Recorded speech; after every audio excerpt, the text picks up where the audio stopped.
Cool. I guess we could get started. Welcome everybody. Happy Juneteenth. Um, Welcome to the Coexisting, the Blueprint panel. So, what we're going to be covering today is navigating the digital space. My name is Dev T. Smith. I'm a writer, producer, and a digital strategist. So, we have a few experts on our panel today. We're going to be talking about just the ins and outs of navigating digital media in the creative space. So before we jump in, I'm gonna let our panelists introduce themselves, so you guys can get familiar before we jump in. So I'm gonna start with Kalia. If you wanna introduce yourself. Sure. Hi, everyone. It's good to be here on Juneteenth. Very happy to be here. My name is Kalia Russell. I do a lot of things.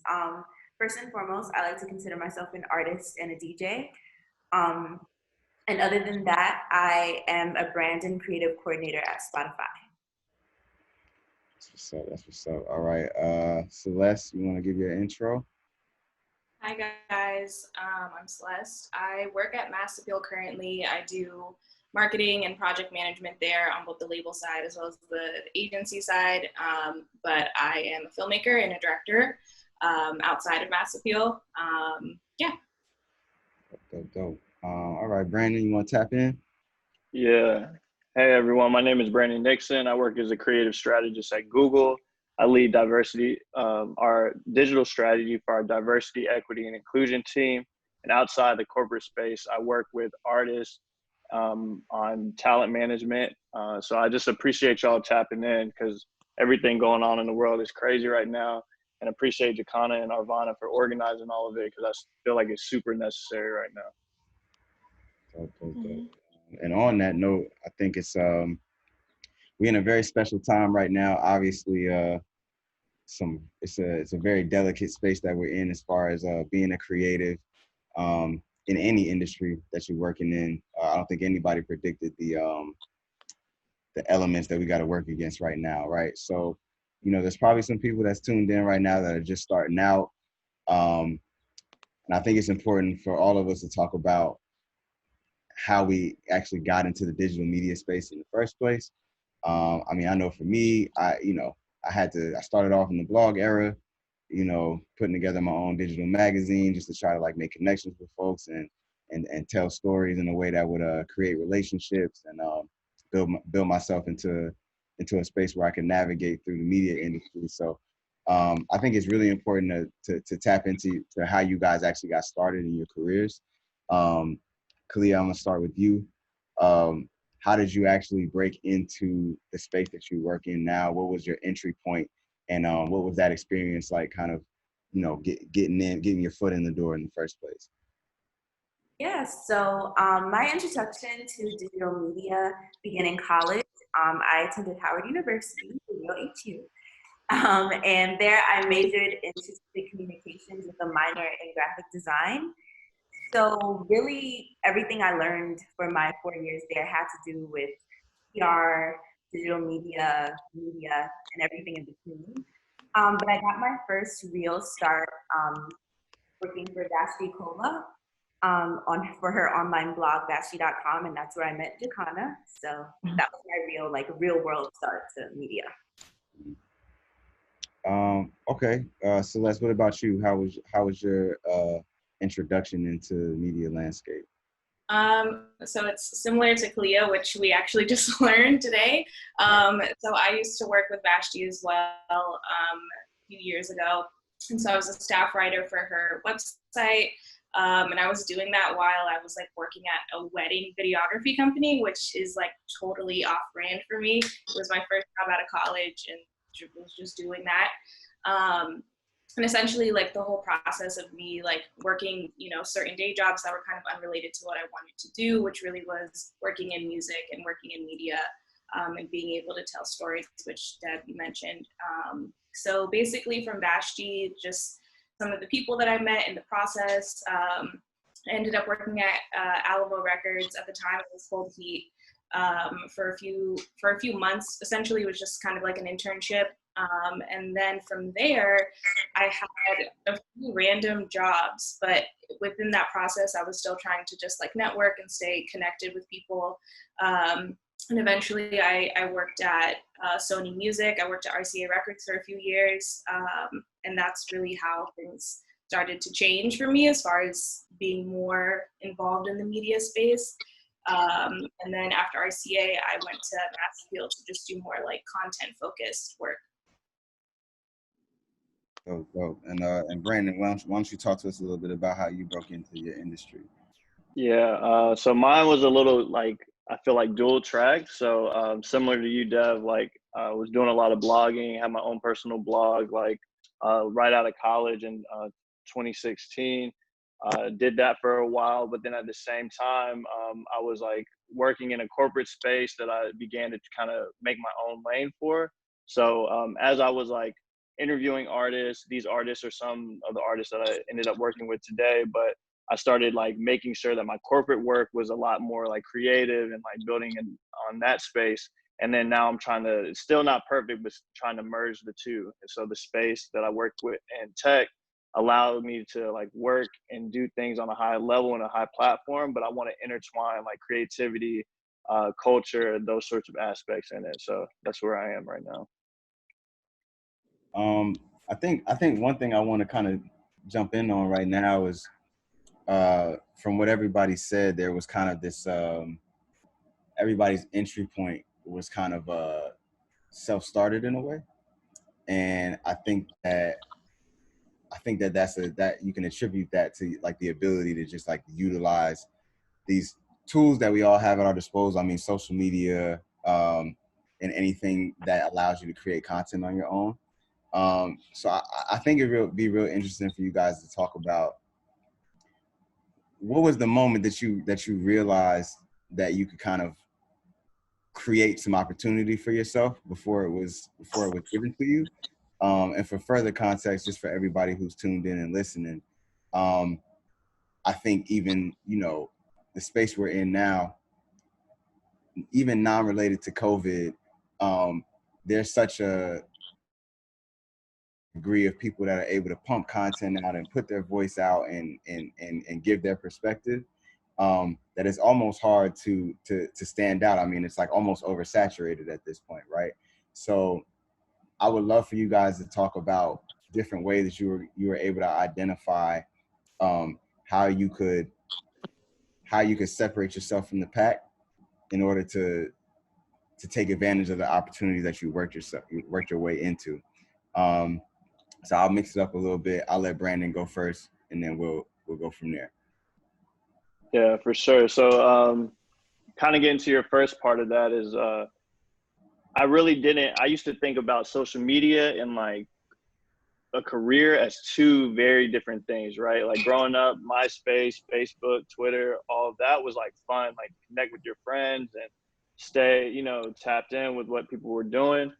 It wasn't until like, I think honestly, like halfway through college when I started seeing some of my other homies like that I met in other locations like New York and LA actually start to like gain big followings and start to gain their own platforms where they didn't go to college or they didn't do like these traditional paths and they were still like gaining a lot of traction. And that's when it clicked for me where I was like, whoa, like you can actually make a living doing like stuff related to music or art or fashion, right? And so I was already kind of on this trajectory to go work a corporate job and stuff. So I was like, I'm not just going to throw this away to do that.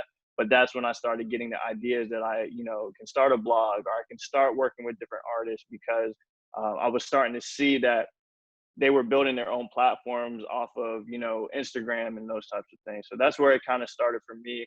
And I felt like seeing it before I actually did it gave me the confidence to go out and try it. So, and I have a lot of friends, again, like in that creative entrepreneur space now.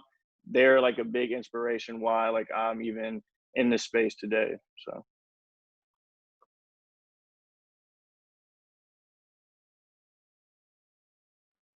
I think you're on mute, though. My bad. No, Celeste, I kind of wanted to toss the ball your way and get your perspective on the same thing. How did you kind of identify that there was a way for you to create your own pathway into what it is that you do?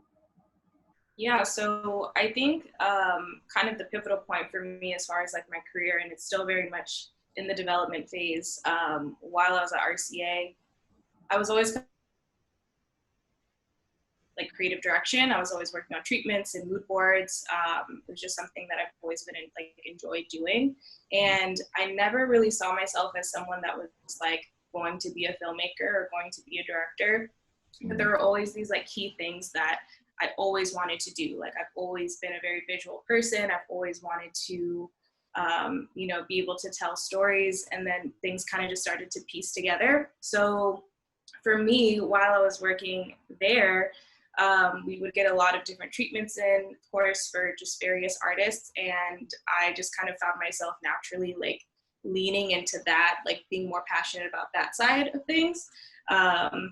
As opposed to the marketing work that I was doing. In all honesty, I was just like, my degree is in marketing, or I have my bachelor's in marketing, and I have my master's in media studies and filmmaking, which recently happened. But because of my background, I kind of just was like, to what Brandon said, like, corporate trajectory of like, you know, I went to this school, I'm going to do, you know, this marketing thing.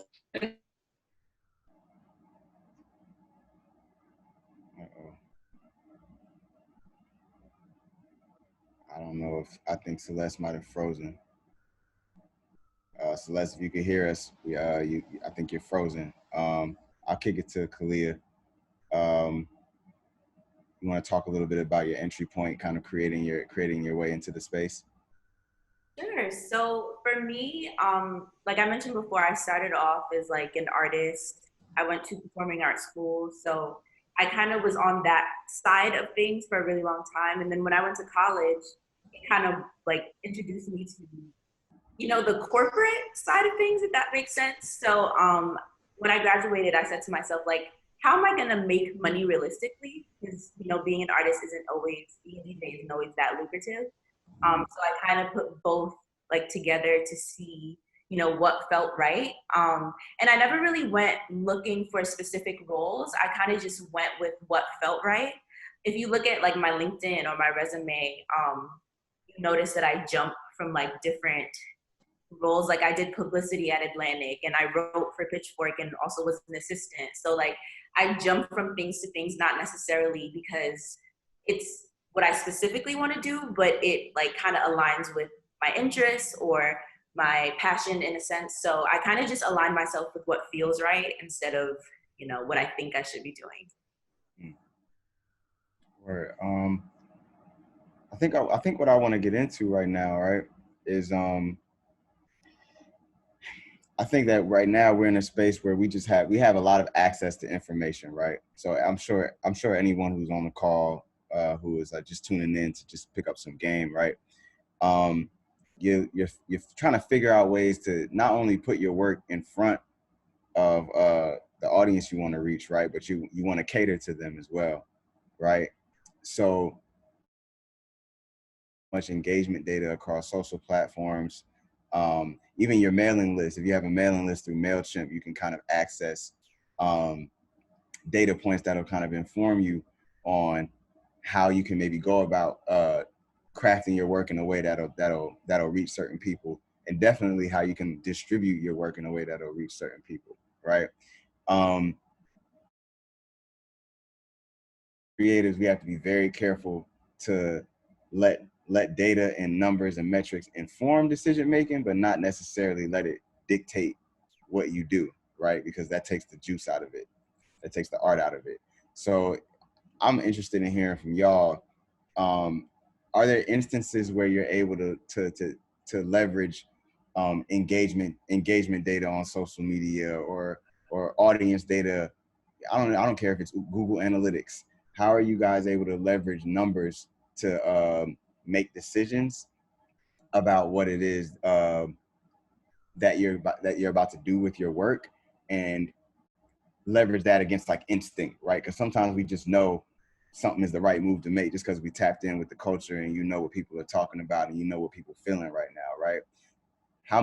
How do you guys balance using data versus using your own instinct to like maximize impact of your work. And I'll kick it to Kalia first. Yeah, so personally, I don't really let data or metrics inform my decision making. I'm not really a numbers type of person. I'm really firm on going with what you feel, clearly. If I do, it's probably like a really small percentage. But in this industry, of course, that's not always the safest thing to do. I feel like in media, we often let numbers dictate the forecast for things. But to me, cultural instinct or just your own personal instinct has way more impact because numbers can always change. You know, like we always see instances where like, as far as music goes, like somebody writing a song in 2018, but then it doesn't blow up until 2021, you know? So Right. it's numbers can always shift, but instinct kind of is forever. So I depend on my instinct a lot. Word. What about you, Brennan? Yeah, so I can speak on it from like a corporate perspective. I feel like at Google, a lot of decisions are made strictly off of data just because of the nature of the company. So I think what I pride myself in those situations and different team scenarios of bringing is that gut feeling that Kalia is talking about, because the team lacks that, if that makes sense, right? So I bring that just because I'm out there, I'm on social media, I know what like our communities are wanting and feeling, right? And then allow them to bring their perspective of the data in so that we come to like a best solution. That's how I found an easy balance between the two. But I'm similar to Kalia. I feel like I pride myself on that gut feeling, just knowing what the people really want. Where I think it's interesting hearing y'all's perspective on that, because I think from I work from a marketing standpoint, right? But I kind of let that inform how I produce, right? So I try to hone in on like what keywords are trending, right? And what's the actual conversation looking like across social, right? Because I think it's important to leverage that to say, okay, if this is what's happening on the internet, then how can we create conversation around that, right? Not necessarily letting it paint the picture for how I might, for instance, when the last thing I helped produce was a black fashion documentary for Tidal, right? And you would think that numbers wouldn't really dictate how we have that conversation, right? But there's certain nuances to everything that you don't really see unless you actually, data can show you that there's like nuanced conversation happening amongst the culture, right? So I think it's interesting that you guys are kind of like on both ends of the spectrum. One is saying, purely instinct, while the other is saying like, yeah, we definitely like leverage data, but we apply the instinct to the data. So I think just for everybody tuning in, if you can access data, I think it's important for you to review it and see how your art can apply to it. I wouldn't say it should dictate what you make, how you make it, but it can definitely help you key in on how you can create conversation off of what you're making, right? Because that's the last thing. We all know the game at this point. You can buy followers, you can buy views. The last thing that's untouched is conversation. You can't pay for that, right? That's the last organic metric left. So if you can figure out how to leverage what's happening on the internet to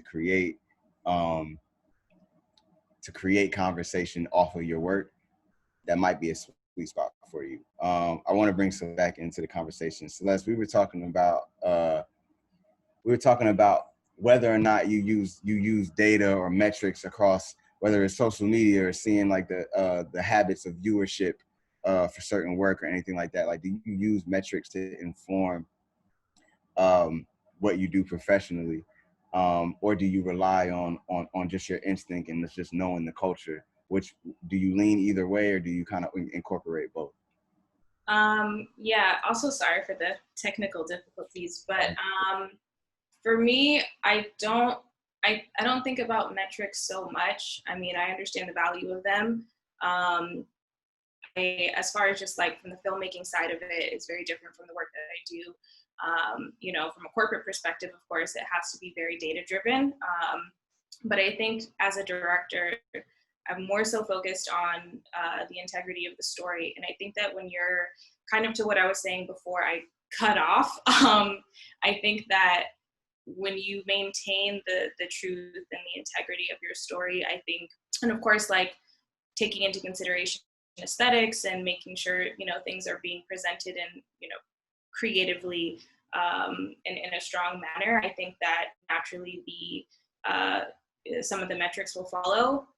From a marketing perspective, I know that there are a lot of things, you know, to your point, a lot of things that contribute to being able to, you know, kind of anticipate what those numbers are going to look like from a performance perspective. But I think as far as, you know, my personal work that I do, of course, like you want the visibility, right? Like you want everyone to see your story. You want as many people to be able to be tapped in with what you're creating. But I don't think about that so much. I kind of just want to make sure that things look the way that they look in my head, if that makes sense.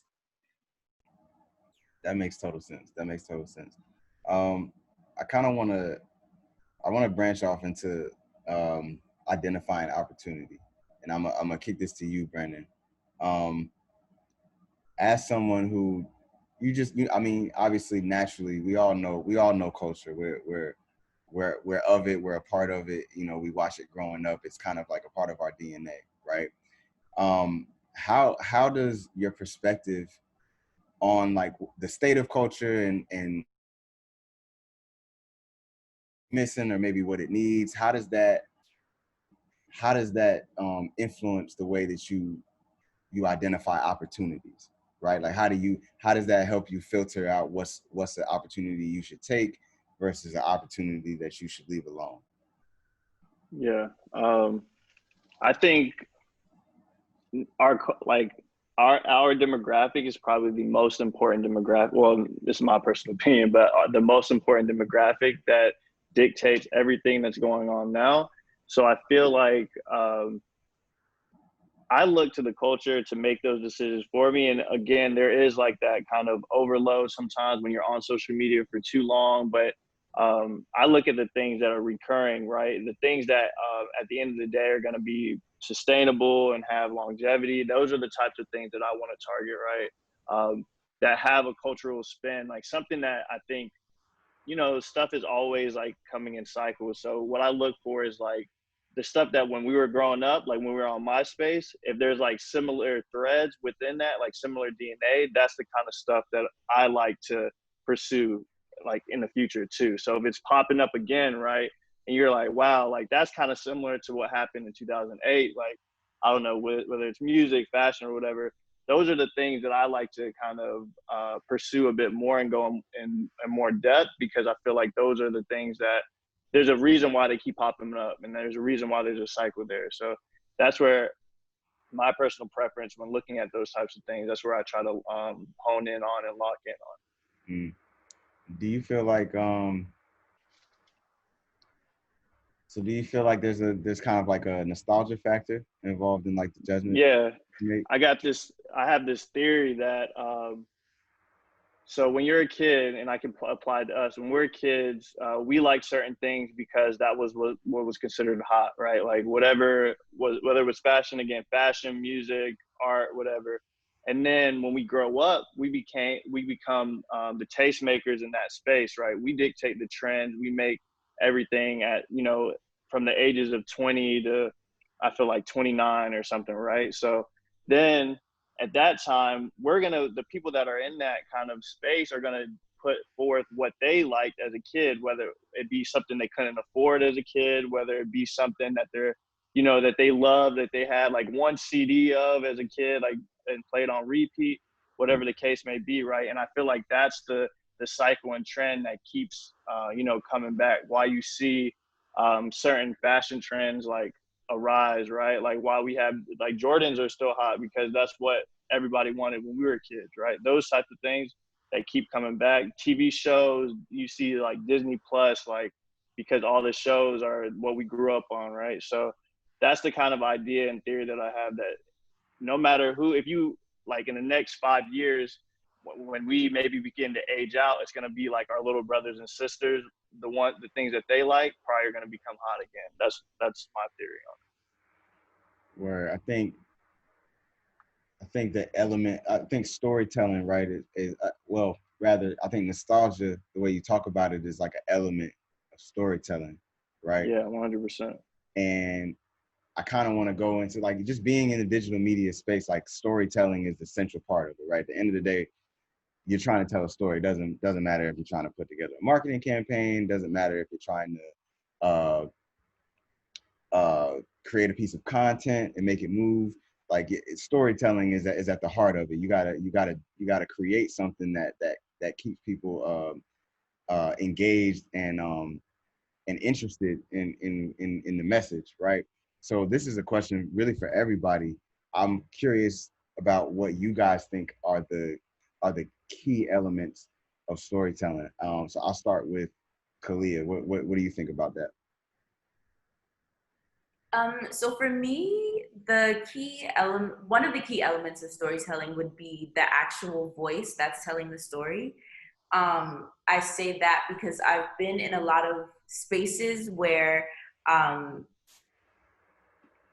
someone who's actually experiencing something isn't the one telling the story. So for example, I worked at Pitchfork, and I'm not sure if you guys are really familiar, but when I was there were a lot of white writers, there were a lot of people who weren't Black and of the Black diaspora reporting on hip hop music. And not to say that people of other cultures can't, speak on that, but it wasn't authentic to that culture, So I think that the voice that tells the story is super important, really because the voice has an impact on whether the story really will translate to the people it's intended to translate to. Mm. Okay. What are your thoughts to this? I completely agree with you, and my current work situation is very unique in that regard because it is in a lot of ways like Pitchfork. Mass Appeal was founded on very much on, Black stories, Black and brown stories, and hip hop, and, just city life in general. So for me, as one of, the few women there and one of the few women of color, which I have no problem saying, I recognize that as an issue because ultimately it's like, while my experience as a Black woman and as a Hispanic woman, I have, a certain space and I can exist in as far as contributing to certain stories being told. I think that ultimately it's like, it speaks to why inclusivity and representation are so important, to make sure that, one voice doesn't have to be representative of an entire community, because it's just simply, it's not fair. It's not, and it doesn't make sense, right? My lived experience could be different from Kalia's. It could be different from any single person on this, this call. So I think that for me, as far as, an important aspect of storytelling is the truth. And I think that it's the opposite side of the coin of the voice, right? It's like maintaining the authenticity of the story being told, like I can tell, while I think to Kalia's point, like, absolutely, like other people can speak to, experiences outside of their lived experiences, but it's to an extent, right? It's to a degree. Ultimately, it maintains more of its essence when it's coming from the person or the people that, have experienced that, or have, maybe had more of a closer proximity to certain, experiences. And I think that when you are in a situation where, there's a story that maybe is very different from your life, right?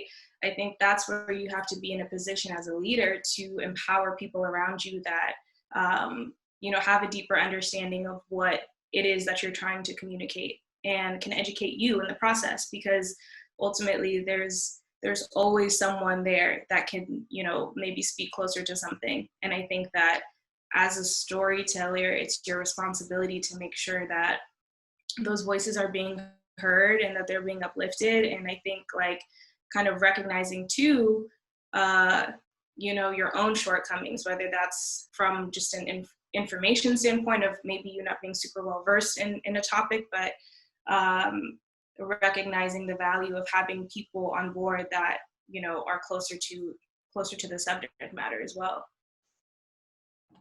What do y'all think? I kind of want to throw this in the mix, just so there's like a tangible takeaway for everybody that's tuning in. If you guys could recommend like 2 or 3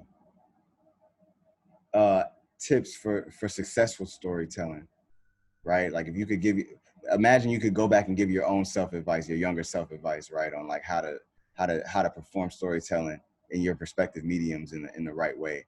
What would those pieces of advice be? I'll go back to Brandon. I'll start there. Yeah, so that was a good switch of question, Doug, because I didn't really know. I don't have an exact answer to the first piece of that, but in a piece of advice that I would give maybe my younger self or someone that just needed it, I would say when storytelling, make sure you create experiences that engage like all senses, maybe not taste. Well, maybe it could be taste, but in an authentic and real way, right? So that when you read something, when you watch something, you're engaged and it seems authentic. So getting back to the tone of who's telling the story, everything just seems real, right? Because stories, either sometimes told in live time or like retold or whatever it may be, have to come to life somehow. And I feel like that's the best way to do it is really to create that experience, like literally pull the audience into your world and don't let them go until you're ready to let them go. Kalia, what's your take on it? If you could give yourself some advice on storytelling, you go back in time and talk to your younger self, what would you tell yourself? Sure. So I would say that I would put less of an emphasis on trying to sound smart, if that makes sense. Yeah. I feel like when I first began writing, I would like always be on thesaurus.com trying to like learn new words or like say things that I didn't really know what it meant at the time. But I would tell myself to just speak in my actual voice and not try to sound smart, try to sound educated, because regardless of whether I'm trying to sound it, I am, you know? So like I have the credentials behind me, so I don't have to use words to make me sound more than what I am, just follow my actual voice. Word. I think that I'm really glad you said that, because I feel like as creators, like we tend to, it's inevitable. I think everybody encounters this as a part of their journey, trying to figure out how they want to represent themselves, right, to the masses. And you can get lost in the sauce, like overthinking how you're coming off to the audience, right? So I think what you just said is like super important, to just kind of own your natural voice. I feel like is the takeaway there, is to just own your natural voice, because that always shines through. It's always, people can tell when you're being you versus when you're trying to conjure up, you know, a energy that's not necessarily natural. So I think that's really important for everybody to take away. Celeste, I would love to get your spin on that. Yeah, I think being intentional, you know, whatever your intention is for that particular story or whatever it is that you're creating, I think being mindful of that throughout the process, from the conception phase to actually creating it to, you know, sharing it with the world. I think just being very mindful of the why you're doing it, right? And I think being bold / being confident, even when you feel just kind of like fighting those inner demons that sometimes tend to surface, especially when you're starting to do something new and maybe stepping outside of your comfort zone and trying to, you know, just, I guess, step into a space that maybe you're not in yet, or that you're trying to break into, or honestly, like even, you know, super successful people that have massive audiences. I think that it's kind of always that struggle of, it's like the burden of ambition is what I always say, of like kind of pushing yourself to continue to share and to continue to, you know, promote yourself and to continue to, I guess, just be outspoken even when you feel uncomfortable doing so, because I think that's kind of a key factor in making sure that when you're sharing these stories that they're being heard by people. and like someone has told me before, like you have to share and you have to tell your stories because no one will do it for you. So I think that's a very important factor to keep in mind through the process. It's real. And I think, so you kind of tapped on something important, which is like fighting those demons, right? And I feel like anybody who's a creative kind of has to navigate through that space, right? When you're bringing like visions to fruition, right? Like there's so much that can get in the way of that, your own ego, your own past experiences that might just kind of influence the way that you're navigating through like making your own art, right? And I think, and Celeste, I'm gonna kick this back to you, but I think there's a lot of like staying motivated. That's a part of that, right? You have to maintain a certain level of energy to push through a lot of those barriers that you're gonna deal with by yourself when you're actually cooking up, when you're just in the lab and nobody can see, right? And you gotta you gotta be motivated enough to get out of your own way, let alone feedback you might receive from other people while you're making whatever it is you're making, right? So, Celeste, I mean, you've directed videos for Flo Milli. You're a woman of color in your own in a space that maybe doesn't have as many people that look like you while you're trying to do what it is that you do. And I just feel like there's got to be like, when you're putting out stuff that is going to be in front of a lot of people, right? Like directing videos for a Flo Milli, or when you're in a space where you're you're a minority within the space and you're trying to navigate and be successful, right? Again, you have to stay motivated to kind of like get over hurdles that you might put in front of yourself. That's a lot to just think about while you're trying to create. So can you just talk about your experience with staying motivated, and if you have advice for anybody about what some, maybe even some best practices or recommendations or anything of the sort about staying motivated? Yeah, I think it's definitely like a day by day process. There's some days that are better than others, as far as, waking up and being, super motivated and being like, oh, have your to-do list and tackle it and everything's great.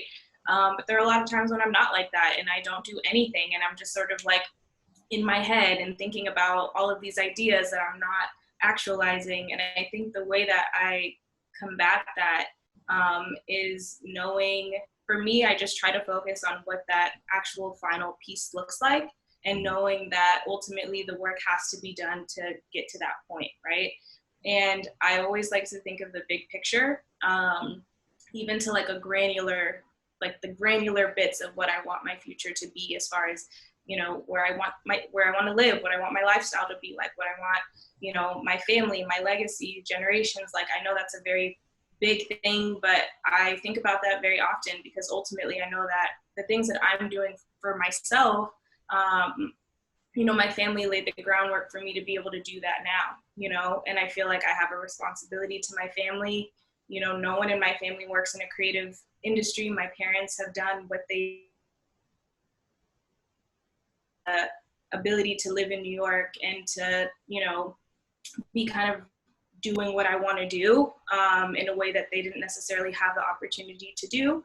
So I think about that, I think about that with every job that I take, every gig, every video. I'm just like, I want to make sure I'm doing something that they're proud of.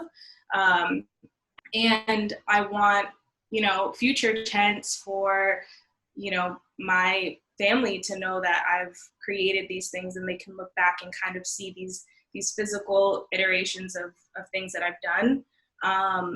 And for myself, right? I think about, I'll lose sleep at night if I know that I'm not living up to my full potential. And I think part of that burden comes from knowing that, like, this is cheesy to say, but like, your potential really is limitless. And like, as long as you really believe that and really believe in yourself, I think you can kind of coax yourself out of those moments where you feel maybe not so ambitious and not so excited about, waking up and doing the work. Even something like this for me is very out of my comfort zone. Like, I am very like awkward and a little antisocial at times. So I'm been a little bit nervous about this, but I knew that it was important for me to do it, you know, and I think that it's just one of those things of like your happiness really does exist outside of your comfort zone and you keep pushing yourself. I don't know if that answers your question, but that's how I think of It it. does. It does. It actually kind of gives me a bit of a segue. I was actually going to rotate that question, but I feel like really what we should talk about is confidence, right? You said a lot. You said a whole lot about like there's a burden that comes with maybe being one of the first out of your family to be in a certain position.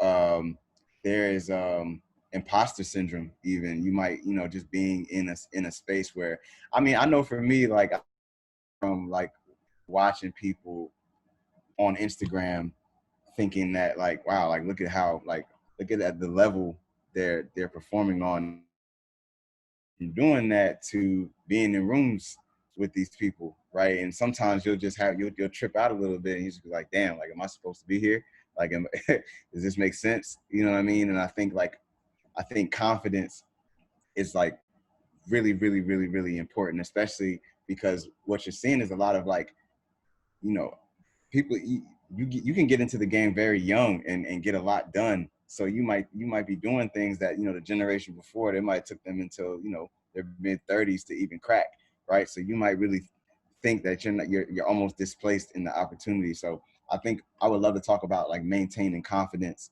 um, with everybody. So I'll kick it to Kalia. Have you ever had experiences where you had to check yourself like you know what I mean, like I belong here, uh I'm confident in what I'm doing? Like have you had experiences like that, and if you have can you kind of share that? Yeah, so I think that I kind of experience imposter syndrome with everything that I do. Like, I would be lying to you guys if I said that every day I wake up super confident, like I can do this. Like, that's not always the reality of life, right? So I kind of what I do to kind of keep that leverage is I appreciate the small things. I kind of like remember where I was a year ago or even a couple months ago, or I'll look at my SoundCloud and notice that like 2 new people listened to a mix today. And that's 2 more people than yesterday. And that means that 2 people like my sound, so it's kind of things that we overlook because we're so focused on getting to the next level. You gotta I kind of slow myself down and just appreciate the small things, if that makes sense. And I'm also thankful for my friends because they keep me, aligned. So, Get your perspective on that. Have you had to kind of give yourself a shot in the arm regarding confidence? Have you had that experience? Yeah, for sure. In the workplace, like every room that I walk into, and I'm the only person that looks like me, I'm sure a lot of people can relate to that. As we begin to achieve more, we get into those spaces where there's very few of us. But even in like and outside of my corporate work, like beginning to be like similar to your story, Dev, like getting in those rooms where you're starting to meet your idols, right? And you start to realize like these people are human. They wake up in the morning, they brush their teeth just like you do, right? So that's the way I started to think about it and just remain confident, because at the end of the day, and you start to find out like the things that you bring to the table, some of these people don't even they could never do, and like because you're unique in your own way. And so that's the kind of confidence that I started to grow once I started to meet these people and get in these spaces. And then as far as like kind of to the earlier point of like getting your work out there, I feel like it goes hand in hand, right? Like just doing it and putting it out. If as a creative, you got probably a million more ideas, right? And it becomes easier and easier once it's out. It's out there for the world.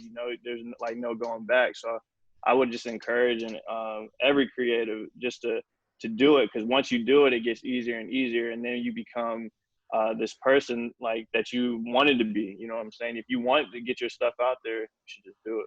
Yeah, I think uh, one thing that I kind of tap into is I think a tip that I would give anybody is go back and read or just watch or what go back and look at your old work, right? Like that's a confidence building in and of itself. You go back and just see what remind yourself of how far along you've come. Um, and that kind of puts it back in perspective for you. Like, you know, I am getting better. Um, I am performing well, and I'm definitely supposed to be in the space I'm in. There's nothing that can remind you about how good you are at what you do better than looking at how far you've come in your own practice. So I would encourage everybody on the call, um, make a habit of like going back and revisiting your own work, whatever it is that you do, whether you're a visual artist or whether you're a writer, whether you're a filmmaker, photographer. Go back and revisit your own work because you'll remind yourself um, of your own improvements. So I kind of want to segue into I want to wrap back into the media space, right? I want to talk about transparency. Um, I think that right now we just receive so much information, right, from so many different voices, whether it's the individuals we follow or the brands we follow or the personalities that we follow. We're getting so much information. So as professionals who are kind of on the other side of the fence, and you're a part um, of brands and platforms that have massive reach, right? How important is the concept of transparency to you guys as far as um, making sure that audiences know what you're doing, why you're doing it, and how you're doing it? What role does transparency play in those things? And I think Brandon, I would love to kick it off with you, being that you're at Google, which is I mean, obviously it's a huge company and huge platform. It has so much access to everybody's like habits and down to like what they search and um, how often they're even like on the internet, right? How important is transparency to you as an individual within working within such a major corporation?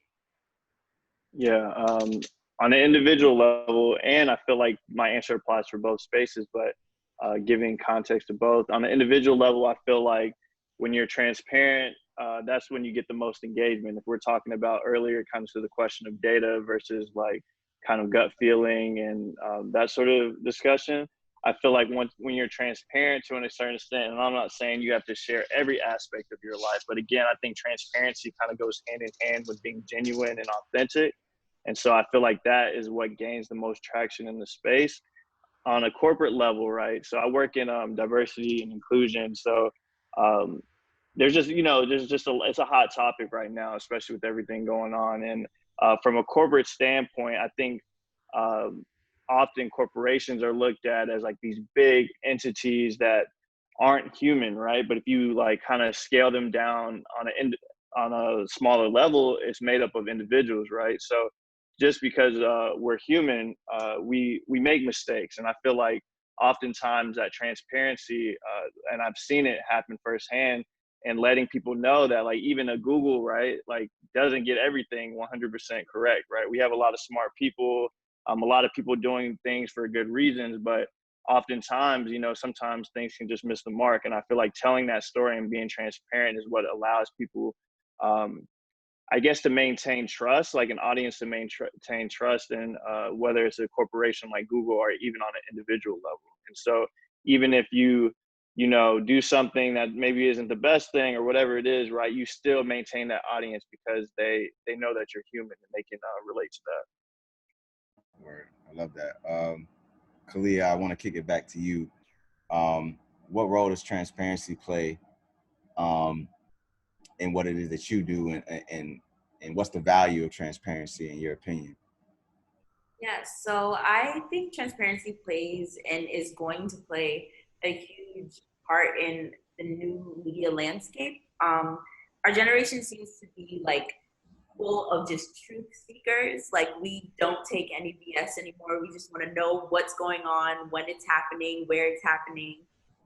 So media that isn't accurate or like doesn't tell the truth is getting called out, right? It's a blessing and a curse, I guess, because I feel like it means that outlets or voices that we trusted, for various things are being challenged. I mean, for me, there was one point where I, trusted Sean King and, what he says and kind of everything that he's for, but then, he gets called out and it's kind of like, well, should I have trusted him and what he says? So things like that happen. It also ties into like cancel culture and that kind of thing. But yeah, I feel like transparency plays a huge part in where media is going, because where the world is full of people who want to know the truth. Right. Celeste, I would love for you to tap in. I kind of want to hear your perspective on transparency as it relates to like letting people kind of see the process of creating, right? I think you work in a very special medium because you're able to direct, um, and there's so much that happens behind the scenes before the end product makes it to the viewer, right? And I'm wondering from you, I mean, we all watch music videos growing up. I mean, and all we just see kind of like we just see it on TV, or we just we might see it on the internet, but we don't really know what it takes to create that, right? Do you think it's important to be transparent about the behind the scenes and about the creative process of such of making like major projects like that? Um, if anything, just to kind of like showcase the realities of people coming up, kind of like make it look attainable, make it look real. Like how important do you think transparency is from that end as a creator? Yeah, I think that's a great question, because I think about that a lot of like, I think the generation before us was very like, never let them see you sweat, like don't tell anyone, how real everything is. And it's just kind of like, for me, I think that it is important to be able to let people know like, yo, like this is hard, or like this is a struggle, this is not easy, because then I think that for the people coming up, they just get better insight into the reality of what it is that they might be interested in doing. And I think it just gives better perspective on, again, like just the reality of the work, right? And I think that a lot of people, want to be successful and want to be wealthy, and however that, manifests for them. But I think that the work aspect, like when you're down and when maybe you're not making a lot of money and you are, still trying to figure it out and don't have all the answers, like people don't really like to talk about that part, because, you just want to focus on the final, outcome, and you want to focus on the glitz and all of that stuff. But ultimately it's like, there's always work involved. It's never going to be easy, and I think that when it's, passion-led work that you're doing, it's like, it is hard, but it's enjoyable in the same aspect. You know what I mean? So for me, I wasn't super vocal about, while I do think it's important, I wasn't super vocal about the process, just because I got it. Like I couldn't talk about the videos as they were being developed, of course, but I think in post, I've been very open and very transparent with people. Someone had told me before I directed the video, because it was the first video that I did was my first film directing thing I've ever done. And I was told that, to be a good director, everyone can have a good idea, but to be a good director is something totally different. Yeah. And I think about that all the time, because it's so true. There's so much work that goes into it. There's so much that has to happen beyond just being able to get a good treatment together, get a good mood board together. And I think that goes for any type of work that you're doing. I'm sure for Kalia and Brandon and you as well, like with everything that we do and everything that we create, like there's so much that goes into it that just even like conceptualizing something, like that is work in and of itself. And I think that figuring out ways to maybe share that and articulate that with people could be an interesting, using our platforms to do that could be interesting and helpful for people that are maybe still figuring it out, Word. And I think for everybody like tuning in and watching right now and listening, I think the key takeaway there is as you're kind of building your own, building an audience for yourself, or building an audience for your work, or even trying to attract the attention of you know, maybe major brands or just platforms or anything, any place, any spaces that you want to work within and brands that you want to work with, uh, transparency is actually key, right? Because it's part of your story. You know, I think we're all dealing with, um, in reality, everybody has the same, everybody's got the same credentials. Everybody, you know, God willing, if you have the opportunity, you know, maybe you go to school. If not, you know, you might do a apprenticeship or internship somewhere or whatever. But I mean, for the most part, we're all applying for jobs or trying to get opportunities uh, with the same credentials, right? So you have to figure out what's your unique value proposition, right? Like, what can you bring to the table that when you put your fingers on, when you put your hands on the work, it's that much different because it's you that's doing it. And I think by being transparent about your process, being transparent about how you kind of like facilitate things, um, that adds to your story. So you bring that story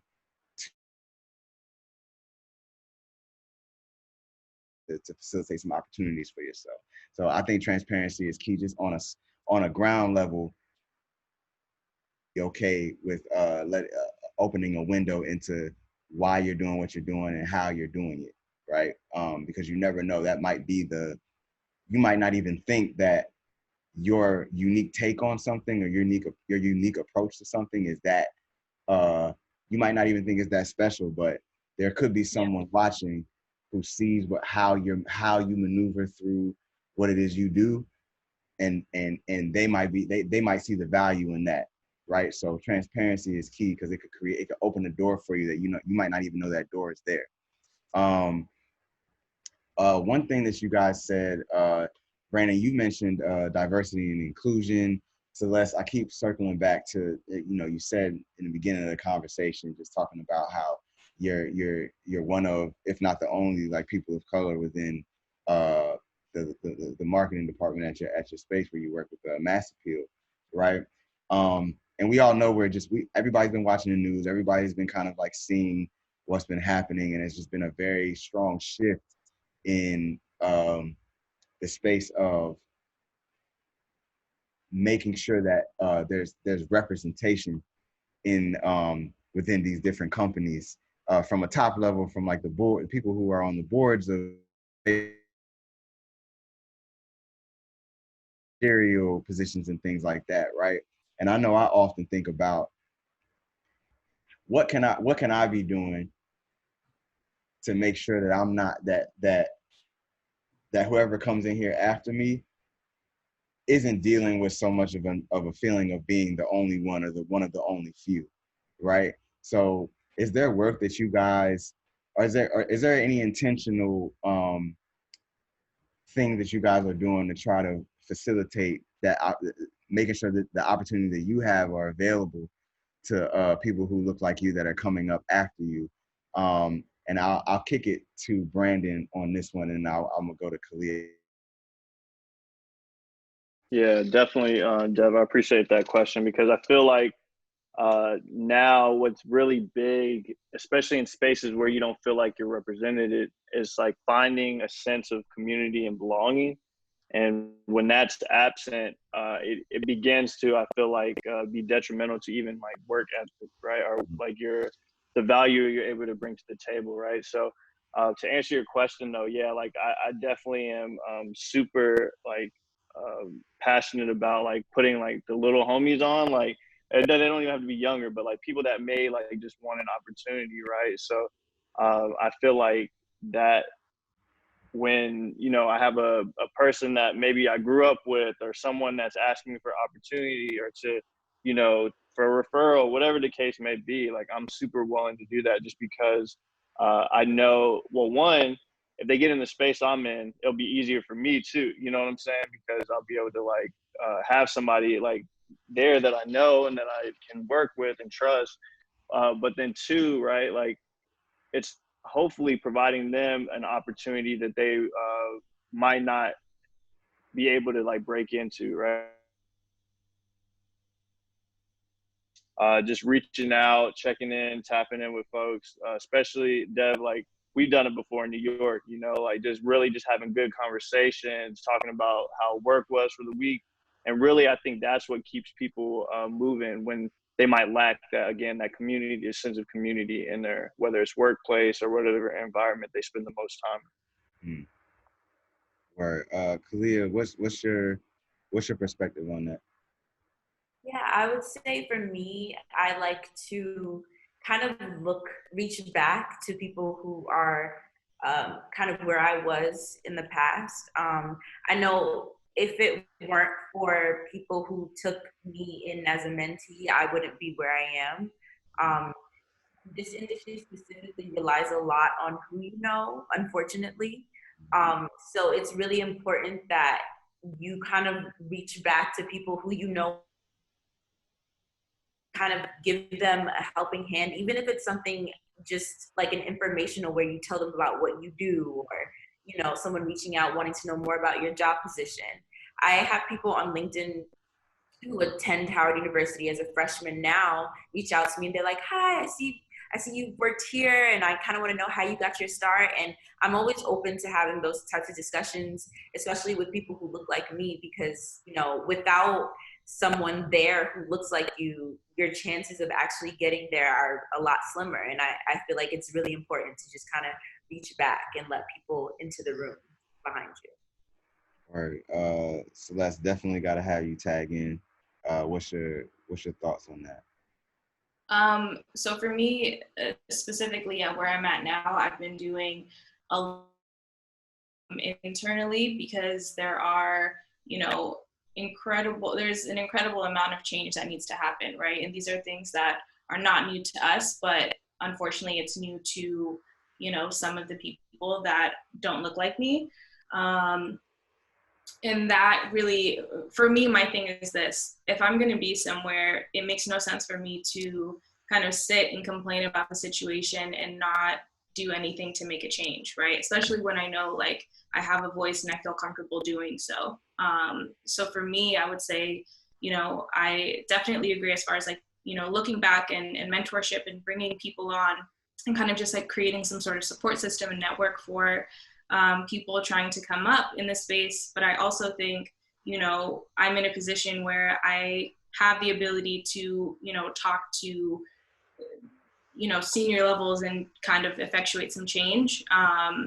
And I think at this stage, because things are so, you know, it's critical that change happens, right? Like at this point, you're an outlier if you're not making changes internally, right? And I think that for me, like to what we were talking about earlier, as far as transparency, like a lot of businesses, a lot of successful businesses now, it's like you're literally profiting off of Black culture and brown culture, and you know what I mean? So I feel like there's even more of a responsibility for me personally when I'm, you know, working for a company or for any brand, really. It's like I have a personal responsibility, and I also feel like while I'm there, I have a responsibility to the company to make sure that things are moving forward and things are progressing forward, because I don't feel comfortable aligning myself with a brand who I feel like doesn't align with me ultimately. And I think that it's very, very interesting just with how things are playing out, with a lot of companies getting canceled and a lot of companies getting outed, and for good reason. But the perspectives of the people that are still on the inside and like working and trying to do the change, it's a very, very conflicting experience, and it's very daunting because you're kind of leaned on to make you know, to just suddenly be in like this position of ultimate authority, which, you know, for in some cases, you know, you didn't necessarily have that same power. So it's very interesting, but I think that even prior to these things happening, I think it's important, you know, in your workspace or if you're in school or whatever it is that you're doing, to like use your voice and make sure that you are, you know, bringing attention to things that you feel are wrong and shouldn't be happening, or just being more forward thinking and offering your opinions and offering your insight. Even if you feel like no one is listening, eventually someone will listen. And I think that, you know, it's important. All of the things I think that we kind of murmur to ourselves or to our like friends, whatever, like we should make sure that if we're talking about something that needs to be changed, stepping up and going to those people to make sure that change is happening. instead of being silent about it, I think is important as well. Right. I think, for everybody listening, I think it's important to be like it, advocating for diversity and inclusion, and advocating for certain steps to be taken to make sure like opportunities are created. It can be a intimidating concept, right? You don't want to maybe you don't want to kick up too much dust. You don't want to maybe be seen as someone like creating creating extra work to be done, but that doesn't mean that that work's not necessary. And don't be afraid to give a no look pass to somebody. I mean, when you're trying to break in the industry, and especially when you're in the industry, it can feel like opportunities and access are like there's a limit to them, right? Like it's finite. Like you kind of want to like eat all you can eat before you start worrying about helping everybody else. But don't be afraid to throw an assist to someone who is behind you or on the same level as you, because you never know who you're helping out, right? You never know how that can come back and provide a boost for you at a later point. And in general, it's just good to do. If you're nice at what you do, if you're really good at what you do, opportunities are endless. You're always going to create a new opportunity for yourself. So never be afraid to you or see someone who may be 2-3 steps behind you that you see has potential. Don't be afraid to pass that along, especially if they look like you, because chances are, and going to your point, Celeste, so much money and so much so much money, that's the end product of it all. So much money is being made off of Black culture, off of Black and brown culture, right? And the only way that we can maintain some sort of equity in that is to make sure that we're giving each other opportunities. Can I just say one thing too? I just want to add one quick thing. I think it's important too to sometimes you have to disrupt the ecosystem, right? Like I think to what you said as far as like not wanting to ruffle feathers and not wanting to be disruptive, like I think naturally as humans, we don't want to do something that could, put our jobs in jeopardy or put our money in jeopardy or whatever the case may be. But ultimately it's like you want to be in a space that will foster whatever it is that you're bringing to the table, especially if it's something that's positive in the long run. Like there are a lot of things that I've had to do, and I'm sure that we've all had to do, that were disruptive and that people weren't necessarily happy about. Ultimately, you created change. And I think like it goes back to like before even wanting to like bring people up behind you, you have to create a space where people behind you even want to work in that space and can actually be set up for success. Because I personally don't want to bring anyone into a situation where I know they're not going to, they're going to have to deal with the same bullshit I'm dealing with. So I feel like sometimes it's like, no, even if you are scared, you should kind of have to make some changes and do some things that ruffle some feathers, because things got to change at times. You know what I mean? So. Yeah. I love that. I wanna kick it to Kalia. I want to talk about balance, right? And you do some great work over at Spotify, but you're also a DJ, right? And I think that most creatives can speak to the fact that, or anybody in general, I mean, especially in this climate, in this economy, nobody just has one thing that they're doing. There's always a side hustle. There's always something that you're cultivating outside of the building that you're working in, right? And it can be tough to balance that, right? So I would love for you to just talk about how you navigate maintaining your progress in the job you have, right? And also maintaining the progress as a DJ, which is, not that it's any less important than what you do, during the day for your 9 to 5, but it exists in a different capacity, right? So how do you kind of manage making sure both things are moving forward, and like how do you set boundaries so that way, like, what you're doing at work doesn't bleed over and interrupt what you're doing as a DJ? What's that experience like for you? That's a great question. So for me, I would say that I like to keep in mind the fact that I don't own Spotify. Spotify is not my company. I can only do but so much. So I put a lot of emphasis on kind of like making sure that I'm fulfilled and that I'm living the things that I wanted to do since I was younger, and making sure that I'm happy first. Because in essence, what I do in corporate, on the corporate side of things, is kind of like it pays the bills, So not saying that DJing doesn't pay the bills, but a multi-million company that pays you is more comfortable. So I kind of keep that in mind, that okay, so if I want to still pay my bills every month, I gotta kind of be committed to some extent to this job. I do like what I do, and I do love what I do, but I have to compartmentalize things, if that makes sense, to kind of make sure that I'm fulfilling both sides. I also kind of do check-ins with myself where I'm like, okay, do you feel like you're being your most creative self right now? Sometimes when you have a really hard week at work, when you're just like on your computer 24/7, you're not really zoning out. It's kind of hard to balance, being creative sometimes, but doing check-ins with myself every so often really helps with making sure that I'm being balanced, I would say. Didn't realize I was on mute. Sorry, guys. I love that. I think one of the most important things you might have just said was the check-in, right?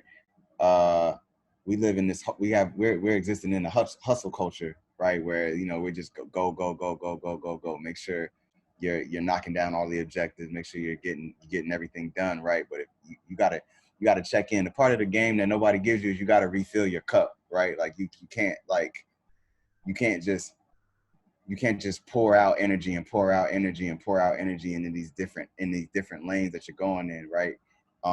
You gotta check back in and kind of make sure that you're splitting the time right, that you're okay with the investment that you're making on either side of things, right? So, I really love what you said about the check-in, because I think we missed that a lot. I want to go into the last two questions. I think us as working in the media space and having access to, we all meet. We kind of spoke on it earlier. Like you end up meeting your heroes, right? But we also exist in a space where like we get the inside scoop on our heroes or people that we look up to or admire, like never before, right? Like social media really exposes like how some of these people think or what they do, that maybe we wouldn't have seen before. And we're dealing with the concept of cancel culture, where you're I mean, we just saw it the other day. I mean, he didn't get canceled, but we saw, J. Cole did not necessarily get the best reception for the song he just dropped, right? Twitter was kind of eating him up, right? But even then, he kind of reveals like, his bit of maybe unawareness, or that he doesn't study up on certain topics, right? And for people who might look at a person like that as someone they look up to, they hold them on a pedestal, right? And then they, the veil gets removed, and you kind of see that they might not necessarily have the best habits, or maybe the best they might not make the best choices at the best times, right? How do you guys receive that, right? When you maybe work in collaboration with, or in close proximity with people that you may or may not have look up to. Are you guys able to navigate that kind of naturally? Do you have to like kind of remind yourself that this is work and I'm not a fan right now? How do you guys kind of navigate that space? And Celeste, I think it's important to kick it to you, just because I feel like mass appeal is really like in that intersection, right? So like, how do you navigate that, or is it something that you've run into? It's definitely something I've run into. I think it's very, for me personally, like I don't believe in having icons. I just think it doesn't really serve, for me, it just doesn't serve me at all. I think that first, there's definitely people that I admire, and I admire their success and how far they've come and the work that they've done. But to your point, like in reference to J. Cole, it's like at the end of the day, when you remove that barrier, right, of like thinking that someone is somehow in some way is like superior to you, I think then, you know, it puts yourself in a bit of a bad position. And I think that when you realize that you're eye to eye with everyone, right? No one is beneath you, no one is above you, and you're just eye to eye with everyone. It removes some of that, I think that like that initial fear of, or just maybe like discomfort of like being around someone that, you know, maybe you've been a fan of and you've supported. When you remove that and you realize like, you know, we're sitting at the same table at this point, Right. you know, it's like, what is there really to fear? And I think that for me, I've tried to look at it as more so like, of course, like there's something to learn from everyone, right? And especially people that have, you know, done certain things in their life that have enabled them to, you know, create this mega platform for themselves. But a lot of that too comes with, especially within our space, it's like a lot of that comes from the people around them as well, are just as important, you know, which goes back to the original point of like, everyone is really on the same page. There's so many contributing factors into someone's success, right? Especially in music and media. So for me, I think it's just being mindful of like, it's an even playing field. There's no difference between you and whoever it is that you might idolize. Like, it's really just about the work that you put in, and you know, of course, again, like, and people and who you know, and your team and all of these different things. But I think on like just a very fundamental level, right? There's realizing that you can accomplish all of those things as well. And if anything, it's like you can be better than that too. You know, it doesn't start and doesn't stop there with that person. Right. Kalia, I would love for you to tap in and give your perspective before we hit the last question. How have you been able to? I believe that just, you know, by nature working at Spotify, you're gonna collab with, you know, big names, right? There's work that's gonna have to be done with recognizable figures, right? How do you navigate that? Have you had a unique experience with it? Like, what's that world like for you? For me, I kind of just, if I know that I'm coming across someone that's gonna potentially make me fangirl, I'm just gonna do it. Maybe not in front of them. It's gonna happen like in the bathroom. Like I remember when I was working for Pitchfork, I got to do a quick social media interview with Sean Paul, and I was like, wait. So I'm actually gonna do this. Okay. And I had to give myself 5 minutes to just like freak out about it. And then I'm good. So I feel like it's important to kind of just let yourself feel those feels and then collect yourself and get to the money, for lack of a better term. That's for sure. I had to do that before too. I started out at Revolt TV, and I remember we had like our first meeting with Diddy, and I had to go for it. I just had to take a walk. Like I had to I had to do a lap around the block just to like get it out. Like, oh shit, you know what I'm saying? So that's a real thing. So before we get into the Q&A portion of this whole deal, I want to talk to you guys about the way digital media is heading, right? Digital media obviously just moves at a rapid pace. There's always new platforms, whether they're social platforms or just tools to use, that they're always like coming out on a yearly basis. There's always new faces. There's always new best practices. And now we have, COVID-19 dropped out of the sky, and like, which is here, kind of like it's completely changed the way business is being done, right? So do you guys have any predictions for what the new media industry will look like or feel like in the next 2 years? And I'll kick it over to Brandon on this one to kick it off. Yeah, just coming from a tech perspective, I feel like immersive technology is definitely going to be the future of digital. So like augmented reality, virtual reality, holograms, right? Like you mentioned, Dev, just in the current state of COVID and everything going on, right? Where we're not able to engage the same way we were. I think that's going to be huge to, we've seen like live concerts and stuff start to pop up. And I feel like an extension of that, an extension of video is like these types of technologies. So I wouldn't be surprised. And I've already started to hear a lot of different labels. I work with actually a motion designer that does a lot of these different like filters and those types of things. And the demand is starting to shift a lot more, especially in the current climate. So I project probably in the next year, you're going to start seeing, I don't know, Drake or somebody do a augmented reality concert in your living room. Like I wouldn't be surprised if that's like what's about to happen. So yeah, we saw a taste of that with what Travis Scott did. Exactly. Yeah. Mm-hmm. Right. Celeste, what's your thoughts?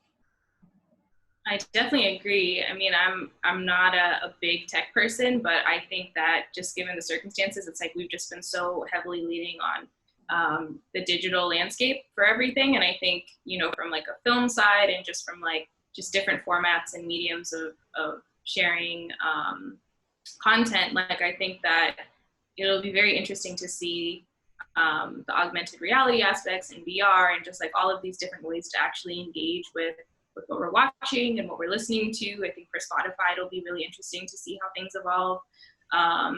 Yeah, I mean, we're in very unique times, and that I think one positive thing is that regardless of what kind of outcome it has, as far as like the tangible goods and services that will change, I think having more people like us that are going to be in the forefront of telling these stories and creating these products and marketing these products and doing everything that goes into that, I think will be very, at this point it's imperative. So I think that will just be great to see. Right. Kalia, I'm actually really interested in hearing your answer, right? Because you're working within like the streaming space, right? And I just feel like there's a shift that there's a shift in the ways that like you're able to like apply the streaming services to different things, right? So if you like I would imagine like streaming would somehow work in parallel with like augmented reality and stuff like that, right? Like imagine there's like a playlist or something like that, and you can plug in and watch and like literally watch the artists performing the songs on the playlist or some weird stuff like that. So like what do you think is coming down the pipeline? Is there do you feel like there's like some new like in terms of media, like there's some new ways that media and streaming like kind of like run parallel to each other? Yeah, so I definitely can say that I see the beginnings of what you're saying. Mm-hmm. I know that as far as Spotify, there's been a huge emphasis on like curation and specifically curating things for different demographics or different, groups of people. So Spotify has this thing called the Black Playlist or Black History is Now. It's kind of like a whole, thing dedicated towards Black people and our stories and our plight. So I've noticed that they put a lot of emphasis on curating things specifically to people because that's how they kind of get, in that wavelength and in that circle of knowing what's going on. As far as media goes, I would say that it's kind of hard to predict the future, but I would say that people are kind of like waking up and noticing that not all media outlets can be trusted, so they're kind of taking it upon themselves to do the research and kind of seek truth. So I ultimately think that the media industry in the future will continue to go in a great direction if we continue to amplify the voices that tell the truth and tell stories that we know will be accurate. I do appreciate Spotify because they do leave it to their Black employees to tell those stories, to curate those playlists, to kind of make sure that our voices are being heard as Spotify employees. I know not every company in the media landscape is, that lucky, but I do see companies kind of opening that that door more and kind of letting people tell their own stories, if that makes sense. Yeah, that makes a ton of sense. This was great. You guys gave such amazing insight. I definitely, I want to open the floor to the audience just to make sure they can ask whatever questions they may have if we didn't cover anything that they want to know about. So if you guys have any questions that you would like answered, please jump in the comment section, jump in the chat, and we'll try to get those answered for you. And in the meantime, while we're waiting, I'll throw one last question out there while we're waiting for everybody to kind of jump in and ask. I'm actually really interested in hearing from you guys. How do you feel like companies should be reapproaching the way that they like develop talent internally, right? I feel like there just has to be a new lens on how like internally you're kind of like growing the talent within your doors, right? How you're putting people in a position to best execute. Do you guys have any thoughts on what that could look like in your respective spaces while we're waiting on some questions to compile up? And I'll start with Brandon. Actually, I think it would be a great perspective from the Google side of things. And you mean from Dev, just for clarification, you mean from like maybe like the career development standpoint, or like prepping employees or whatever it may be with the adequate skills in this new landscape and new environment? Yeah, and I guess actually I would probably build on it and say like I would say like recruiting, right? Like actually acquiring new talent, and then how should they be grooming them in the lanes that you just said, as far as like getting them prepped for like the way that new media is going. Yeah, for sure. And I feel like I think this is like really, I could talk about this probably for a long time, but I really feel like this gets to a space that I know you're familiar with also, Dev, like an educational like pipeline type of situation, where I feel like the landscape, for example, there was this thing that went on at Google. Google is like 20 years old at this point in time. So people that like grew up in like maybe, I don't know, I forgot which year, but maybe that were born in 2000, like the skills that they would want to like develop are now, some of them aren't even still like relevant to this day. I really feel like it's a thing where it's almost like a chicken egg discussion, where we have to figure out where the landscape is kind of shifting, and we have to go back, I would say probably elementary or middle school, and like infuse some of these skills, or at least some of these foundational skills, into those places, right? And I feel like, because that's where it starts to come to life. And if we only start from a recruiting standpoint, where people are coming fresh out of college, especially communities that look like us, are going to be underprepared and then not selected for these jobs. And if they do get selected, I think Celeste mentioned this, they're going to be in situations where they're not set up to win.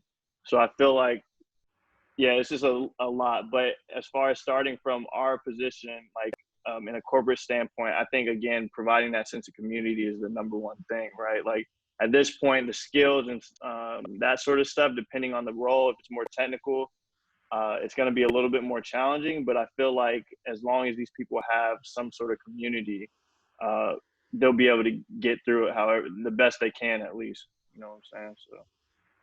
All right. Celeste, what are your thoughts? I definitely agree. I think a big thing too is just like creating safe spaces within, I think, as far as like companies that are changing right now and evolving, really having like a network, right? To Brandon's point of just like being able to set up an environment where maybe someone that's just coming into a role, or the roles are shifting, that they're able to communicate when they are having issues, or maybe there's things that they want to learn more about. I think a big thing too that for me that I've experienced in my own path is just like, you go into a role, right? And your focus is to do really well in that role, but there's also a very real possibility and likelihood that within that role, you're going to also see that maybe you have strengths that exist outside of your role, and maybe that exists outside of your field or your department or whatever that case is. And I think that for leaders moving into the future, I think it's very important to make sure that we're empowering and uplifting people that within their own roles, like encouraging them to, I guess, develop or tap into interests that exist outside of the role that they signed up for. Because I think ultimately that's how you maintain, employee retention. You want people to be there because you're encouraging them to do what they want to do. And I think that employers have a tendency to be very restrictive, and like you sign up for, let's say you're a PM, right? You're a project manager, but you also have, abilities as an A&R, or as a director, or as a producer, whatever it is. And it's like, we should be encouraging that. We should be encouraging people that have these like multi-hyphenate roles. And I think for our generation, it's just like, that's just who we are at this point. It's not just black and white for the most part. So I would say that's super important too, encouraging people to do what they do outside of just their role. All right. Kalia, what's your take? I definitely agree with what Celeste said 100%. I feel like in my own experience, kind of being pigeonholed into one role is what made me want to leave companies, if that makes sense. Like I remember I didn't want to be just labeled as a writer. I didn't want to be just labeled as, a publicity assistant. I kind of wanted to do multiple things, and sometimes when you work for companies, they like to keep you into that role and keep you, doing all your talent lies, So I definitely think that companies really getting to know their employees and really making sure that their employees' needs are met just as much as their needs are met. I feel like that is a really important thing. Okay, word. I think, okay, so we got a couple questions coming in. Let me see what we got here. We have Lavette, who wants to know how vital is net creative spaces that you are all involved in. So yeah, how vital is networking for the jobs and creative spaces that you're all involved in?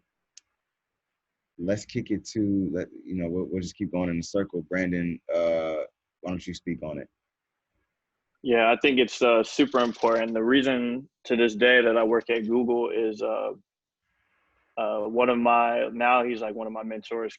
We went to the same high school in Fayetteville, North Carolina, but we didn't go to high school at the same time. Class was over. After he did a little talk just to the class, I pulled him to the side and was just like chopping it up with them. That turned into a relationship beyond just like talking. And then he, like, fast forward 2 years, he encouraged me to apply to a program that eventually turned into an internship, and then turned into another internship into a full-time offer, right? So I feel like that without that one conversation, I wouldn't be the person that I am or in this position today. So I feel like, and then from a outside of corporate standpoint, all my the people that I work with are like friends. So that networking piece is just super important. Celeste, what you think about that?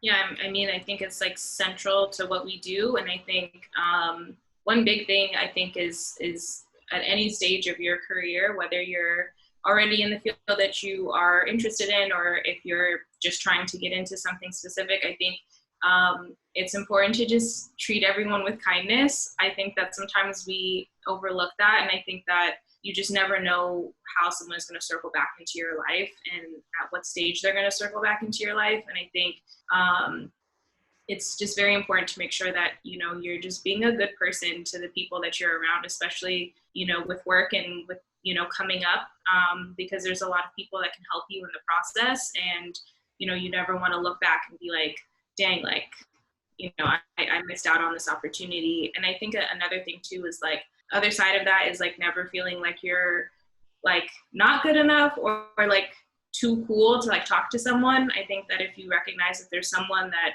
maybe you're in the same room with or whatever that you're interested in talking to and learning more about, I think it's important to make sure you step up and do that. And you don't have to do the most and ask them a million questions, but I think just making that initial connection of introducing yourself is important, especially like you have like social anxiety, for example, and that might be like a huge thing to do.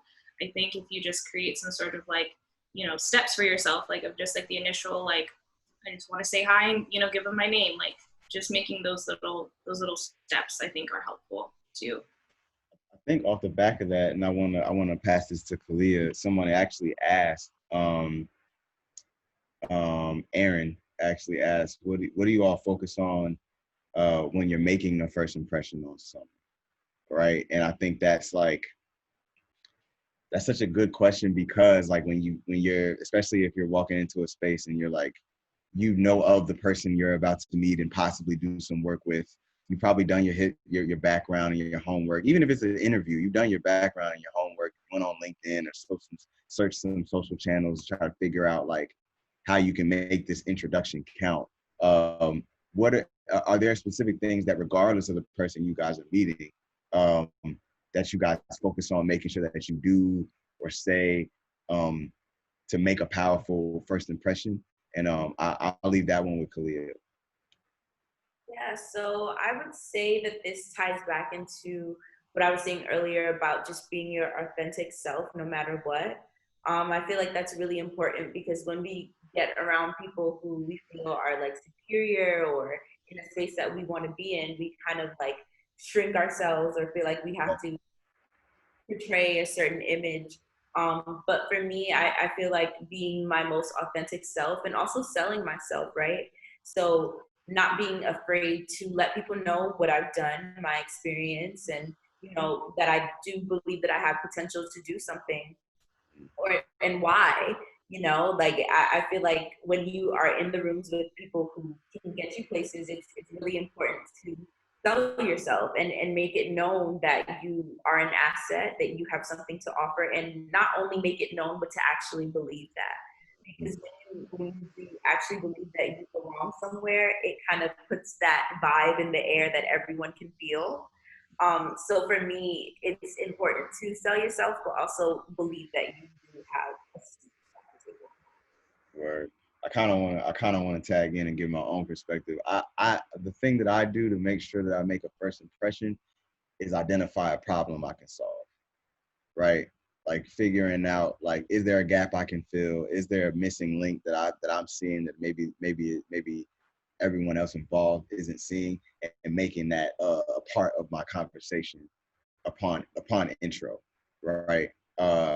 It's just a way to be memorable, but also like useful. You already prove yourself to be useful. You already prove yourself to be bringing something to the table that maybe wasn't there before, or maybe was being missed.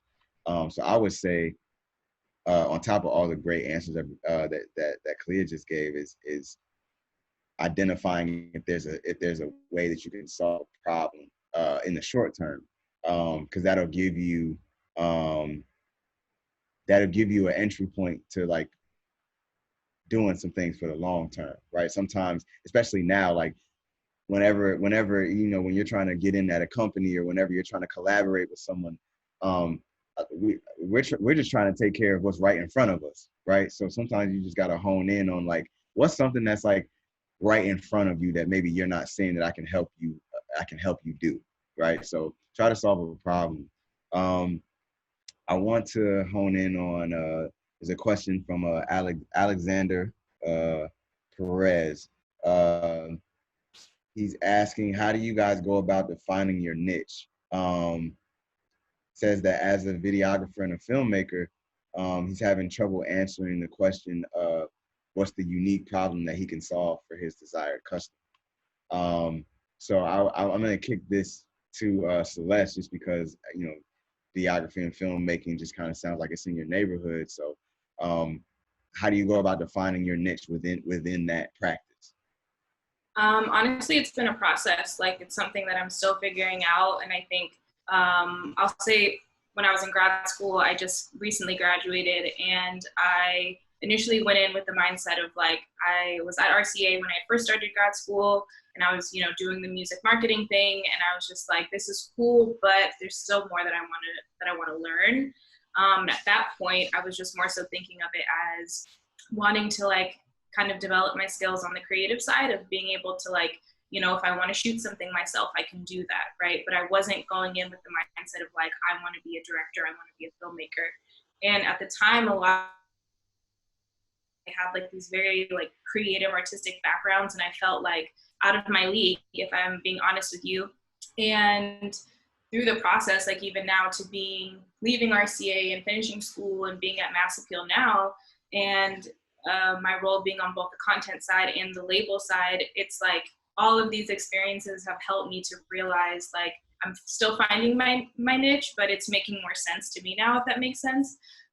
Just as far as like realizing that you can have interests in other fields and be able to like kind of merge them. And I think for me, I'll say it comes from experience. It comes from trial and error. It comes from putting yourself out there and like taking a step, you know, and you know, I've had jobs that have made sense. I've had jobs that didn't necessarily make sense to what I'm doing now, but ultimately they all led me to the, you know, that next step. So I think it's just a matter of trying things out. I think from the film side of things, I think it's very important to just keep creating. Like if you are a writer as well, like write your scripts, you know, send out your screenplays to contests, just, you know, see how that performs.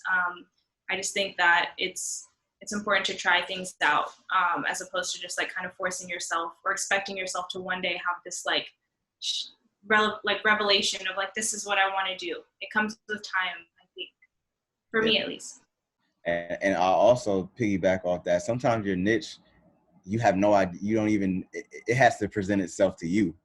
You know what I mean? Like sometimes it's not any of the things that you think it is. Sometimes you don't realize the pocket that you're supposed to be in until you have a certain conversation, or until, you know what I mean? Like, so sometimes it's important to just like, you know, just kind of really just off the back of what you're saying is just like to be open. Not only so you just try everything that you think that you should be doing, but be open to like when somebody you might just get a request to try something that's like, it might be some shit that you that has nothing to do with what's in your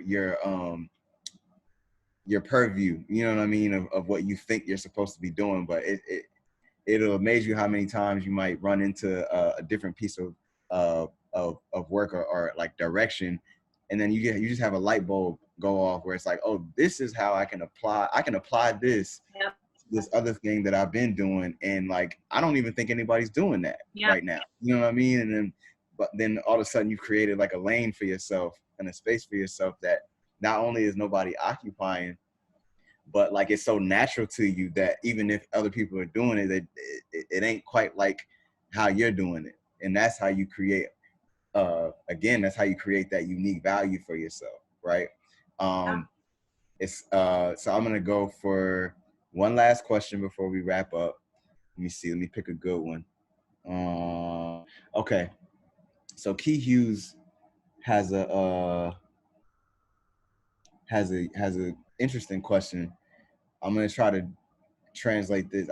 Okay, so the question is artist management recommended or important struggle between bridging the gap between business and their work, as well as helping allow their voices to be heard. And this could go towards establishing partnerships and things like that. So I think where the point of that question is, do you guys feel like there are certain do you have to develop like relationships and collaborations with other creatives, whether they're artists or not, and you might not necessarily be managing them, but do you have to develop like collaborations with other creatives outside of what you're doing, you know, within the company and business you're working in to maybe like build value and build leverage to be able to bring that into your face, right? To attract other entities from the outside and bring that into your space and create value for yourself. And I think honestly, I would love to, for Brandon, I think this is kind of right up your alley because of the work you do with Frank Have Mercy, right? You work with him in a management capacity, and I think also in a creative direction capacity, right? And that's outside of Google, doesn't have anything to do with what you're doing at Google, right? But you're through that, you're developing relationships and partnerships with other entities, right? And because you have those, you can kind of make it a circle, right, and loop that into what you're doing with Google, right, and that can help inform the creative strategy that you're doing. So can you talk a little bit about like that whole experience? Because I think that's what the question that Key is asking here. And you know me, so like you explained it like perfectly, right? How the synergy between the two spaces kind of works for me. I don't know if it'll work for everyone, but what I found in, for example, with working with Frank, and I work with a lot of different artists too, but Frank specifically, he's very capable of walking into a room and having a meeting and advocating on his own behalf, right? But what I've realized, sometimes it looks better just to walk into a room with more people, you know what I'm saying, that are articulate, that are able to advocate for your behalf. Sometimes in situations where there are like maybe more difficult decisions, like no's have to be given out or whatever it is, a lot easier coming from a third party versus coming from like the artist, him or herself, right? So I think that's one piece of that. I think when you're getting into like pitching and, you know, working with these big corporations, right, there's a sense of, again, when you have maybe someone advocating for your behalf, like that you're a layer removed from that company, so it makes you seem a bit more elevated than maybe you are in a way, right? So I think that's also an important factor. And then I think people that you trust around you that you can brainstorm with and work with, right? Similar to what you said, Dev, it doesn't have to be like a manager, quote unquote, right? Like Right. Frank is my best friend. So when we started, we were just really just trying to figure stuff out together. Like, hey, like he asked me, he needed help, and I was like, okay, cool, I can help with that. But the relationship kind of evolved, and just to put an easy title on it, that the word manager just came up, right? But we're very much just two creatives that try to figure and problem solve out things. And then I got his back, he has mine. And then when we go to the table or we, you know, send an email or whatever it is, right? I think honestly, two brains are just better than one in some instances. Word, word. I love that. That was that was so good. I think that everybody can take something from that, like just the idea of not only just like making sure that you're not putting all your eggs in one basket, but in general, like you should always challenge yourself to parallel path, you know, what you may be doing. First of all, I want to stress that, like, you know, I know we live in this this space where, like, I don't know, sometimes people kind of downplay having a job or a 9 to 5, right? And it's like there's nothing wrong with that. You can absolutely work within these different companies and do what it is you do, and it's great for you to hone your skills. It's great for you to if you're gonna get better, if you're gonna practice on somebody else's dollar. You know what I'm saying? Like, there ain't no reason to waste your own resources and your own money. I can't tell you how many times I blew a budget on an idea that I thought was like fire, and it you know what I mean? Maybe it wasn't as fire when it came out, right? But I mean, I didn't spend my own money on the production. I didn't spend my own money on the digital rollout. I learned from my mistakes on somebody else's dollar. So do that while you build your cultural equity on the side, right? And if you're lucky enough, or I won't even say lucky, if you're just fortunate enough for your own thing to take off in a way that it'll pay your own bills and you can just do that, go for it.